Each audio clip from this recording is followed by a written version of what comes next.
মধু খাইবার আশা করে গো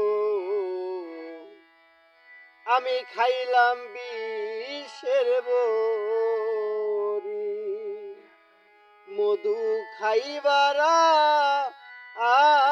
আশা করে গো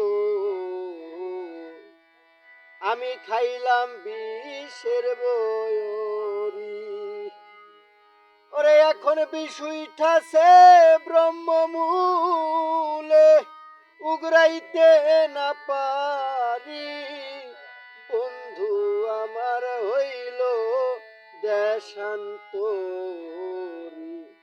উপায় কি বা করি বন্ধু আমার হইল দেশান্তরি। ওরে সাধিয়া যৌবন বিলাইয়া জইলা পুইরা মরি। বন্ধু আমার হইল দেশান্তরি, বন্ধু আমার